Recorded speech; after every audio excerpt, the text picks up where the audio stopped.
بالله من شرور أنفسنا ومن سيئات أعمالنا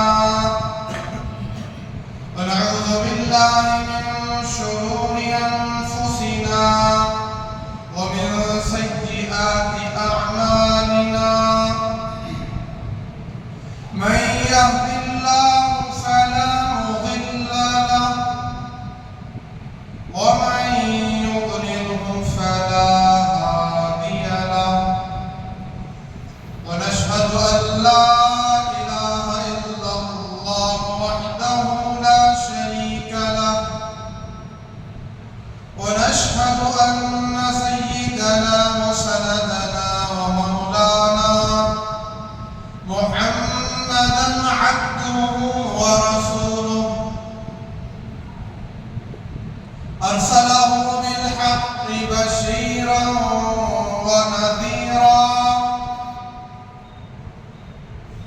وداعيا إلى الله بإذنه وسراجا منيرا أما بعد فأعوذ بالله من الشيطان الرجيم بسم الله الرحمن الرحيم لقد من الله على المؤمنين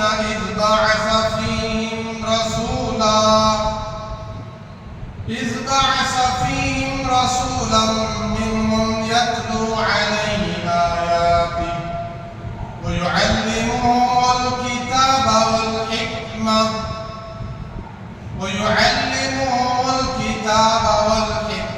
ويزكيهم وإن كانوا من قبل لفي ضلال مبين وقال النبي صلى الله عليه وسلم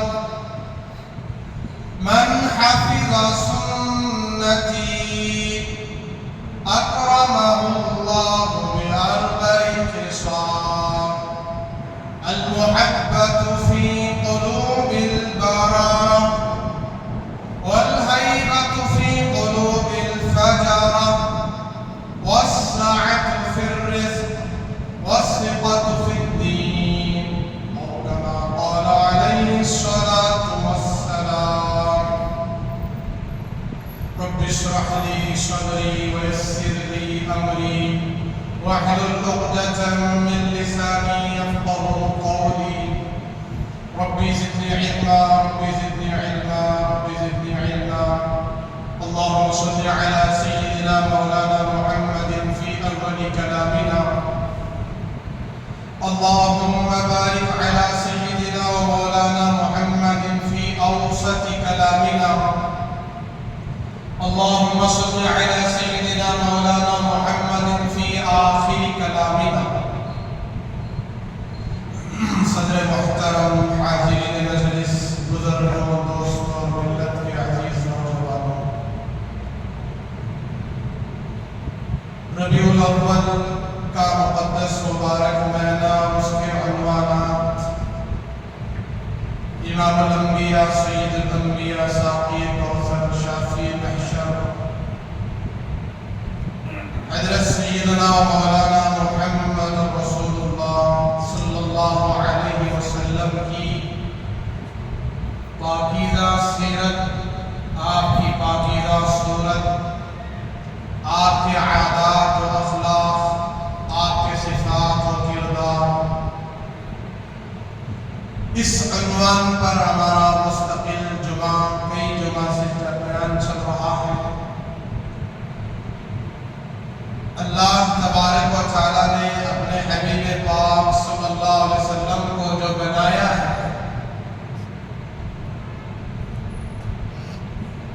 چاہے صفات کے اعتبار سے ہو چاہے صورت کے اعتبار سے ہو صورت اور سیرت دونوں ہمارے آقا کی بہت ہی اعلیٰ بہت ہی زیادہ نرالی ہے سوالات انبیاء پیغمبر رسول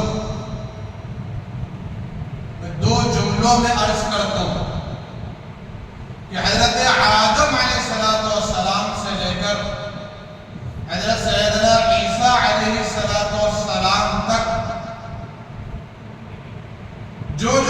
صفات ان انبیاء علیہ السلام کو اللہ نے عطا فرمایا تھا.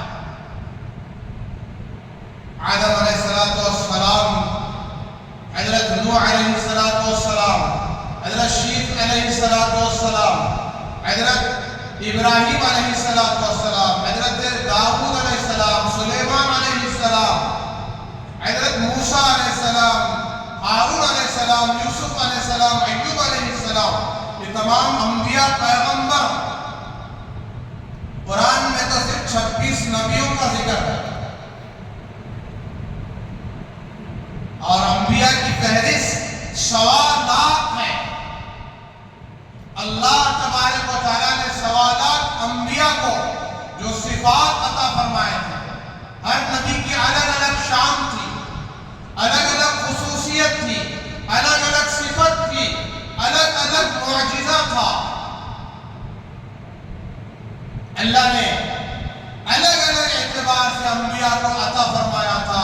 لیکن جب میرے آقا کائنات کے امام الانبیاء سید الانبیاء حضرت محمد رسول اللہ صلی اللہ علیہ وسلم کی باری آئی تو اللہ تبارک و تعالیٰ نے سوالات انبیاء کو جو عطا فرمایا تھا. اس جملے کو سننے کے بعد سب کہے سبحان اللہ. سوالات انبیاء علیہ السلام کو جو اللہ نے عطا فرمایا تھا وہ یہ کائنات کے امام حضرت محمد رسول اللہ صلی اللہ علیہ وسلم کو اکیلے کو عطا فرمایا. ساری خوبیاں ہمارے نبی کے اندر، سارے صفات ہمارے نبی کے اندر، سارے اخلاق ہمارے نبی کے اندر، سارے معجزات ہمارے نبی کے اندر اللہ نے رکھ دیے. آپ اندازہ لگائیں بلکہ اندازہ لگا نہیں سکتے کہ ہمارے نبی کی شان کتنی بلند ہے، کتنی اعلیٰ ہے.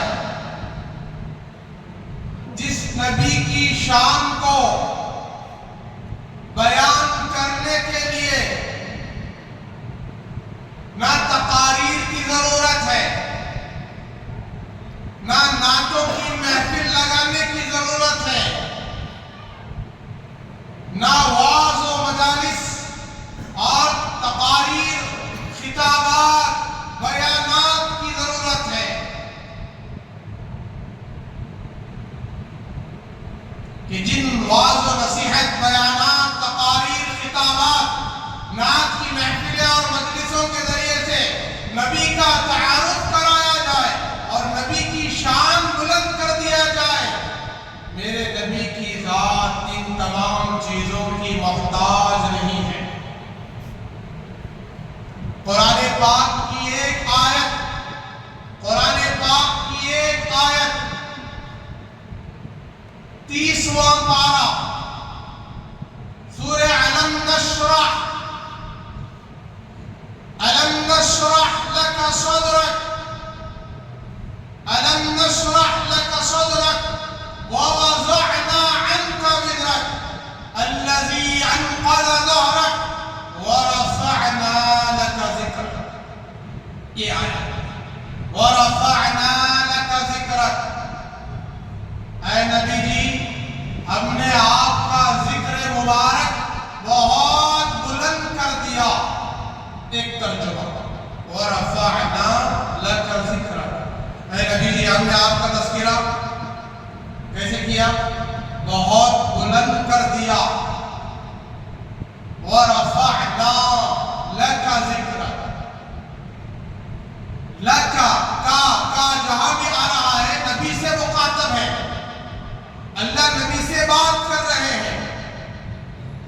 أَلَمْ نَشْرَحْ لَكَ صَدْرَكَ وَوَضَعْنَا عَنْكَ وِزْرَكَ الَّذِي أَنْقَضَ ظَهْرَكَ.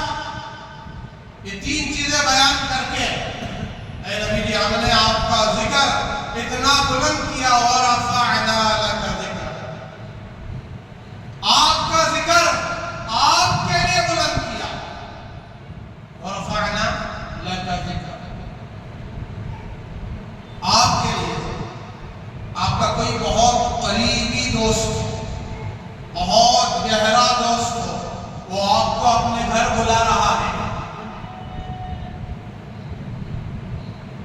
اور اس نے آپ کے لیے بہت ساری نعمتیں تیار کر رکھا ہے، مہمان نوازی کے طور پر، کھلانے کے لیے، پلانے کے لیے، بٹھانے کے لیے، رہائش کے لیے۔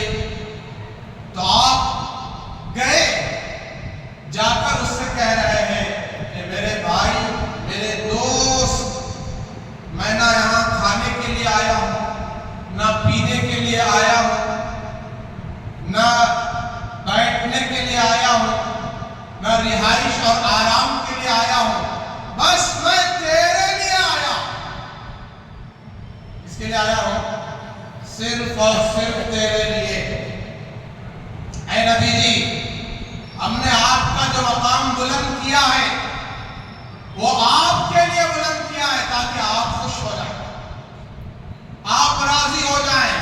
جی یوں مفہوم اس آیت کا بنتا ہے، ورنہ اللہ تبارک و تعالی وَرَفَعْنَاكَ لَكَ وَرَفَعْنَاكَ ذِكْرَكَ وَرَفَعْنَا ذِكْرَكَ اتنا کہہ دیتے تو کافی تھا، لَكَ بولنے کی ضرورت نہیں تھی۔ عربی جاننے والے اچھی طرح سمجھ سکتے ہیں۔ وَرَفَعْنَا ذِكْرَكَ لَكَ لا کر اللہ تبارک و تعالیٰ نے فرمایا کہ تیرا مقام اتنا بلند کر دیں گے، اے میرے حبیب، تمہاری عزت اتنی اونچی کر دیں گے کہ جو مقام و مرتبہ ہم نے کسی نبی کو نہیں دیا۔ اب ذرا توجہ سے سننا، جو چیز ہماری فطرت کے خلاف ہے، ہماری قدرت کے خلاف ہے، ہماری عادت کے خلاف ہے، اے نبی اگر آپ چاہیں، آپ کو وہ بات پسند ہو تو ہم اپنی فطرت کو بدل کر آپ کی منشا کے مطابق عمل کر کے دکھائیں۔ کیا مطلب؟ اے نبی جی، جب آپ اسلام کی تبلیغ لے جائیں گے، توحید کی دعوت لے کر جائیں گے، آپ عربوں میں پہنچیں گے، ایمان کی دعوت دیتے رہیں گے، تو آپ کی بات وہ نہ مانے، آپ کا انکار کرے، آپ کے نبی ہونے کی دلیل پوچھے، ہماری عزت و جلالت کی قسم ہم پتھروں سے بھی کلمہ پڑھا کر آپ کا مقام بیان کریں۔ پتھر بولتا ہے، پتھر بولتا نہیں، یہ فطرت کے خلاف ہے، قدرت کے خلاف ہے۔ آپ نے کبھی پتھر سے آواز سنی بھائی؟ سن بھی نہیں سکتے قیامت تک اگر اللہ زندگی دے دے۔ لیکن میرے نبی کی شان کیسی، میرے نبی کے مقدس پاکیزہ رسالت کی گواہی کنکریوں نے دی ہے۔ ابو جہل کے ہاتھ میں کنکریاں، اور ابو جہل کی ہاتھ کی کنکریاں نبی پاک صلی اللہ علیہ وسلم کی شان بیان کر رہے ہیں۔ کون؟ کنکریاں۔ درخت کبھی بولتا نہیں، درخت بات نہیں کرتا، یہ فطرت کے خلاف ہے، اللہ نے اس کو بولنے والا نہیں بنایا ہے۔ لیکن جب نبی حکم دے تو نبی کے حکم کے تابع ہو کر وہ درخت آ کر کہے، اے نبی جی آپ ہی رسول ہیں، آپ سچے رسول ہیں۔ تو یہ ہے وَرَفَعْنَا لَكَ ذِكْرَكَ، بے جان چیزیں بول پڑے، ایک گو، مری ہوئی گو جسے عربی میں ضب کہتے ہیں اور اردو میں گو کہتے ہیں، وہ چپکلی جو سفلک ہوتی ہے اس سے 50 گنا بڑی ہوتی ہے۔ تو عربوں میں اس کو کھانے کا رواج تھا۔ ایک بدو، ایک دیہاتی اس کا شکار کر کے اس کو مار کر رسی سے باندھ کر اپنے اونٹ پر لے جا رہا تھا۔ اس کا گزر مدینے سے ہوا، وہ مدینہ منورہ آیا تھا اور مسجد نبوی پر نظر پڑی، جو صحن بالکل مسجد نبوی میں جی نہ اس کا دروازہ ہے نہ اس کے کھڑکیاں ہیں، بالکل باہر سے اندر کون بیٹھے ہیں نظر آتا مجمع ایک صاحب کو، ایک شخصیت کو چاروں طرف سے گھیرا ہوا ہے اور ان کے قریب ادب احترام کے ساتھ بیٹھا ہوا ہے۔ تو گزرنے والے نے، اس بدو نے ایک آدمی سے پوچھا، ایک بے ایمان سے پوچھا کہ وہ آدمی کون ہے جو چاروں طرف جس کو لوگوں نے گھیر لیا؟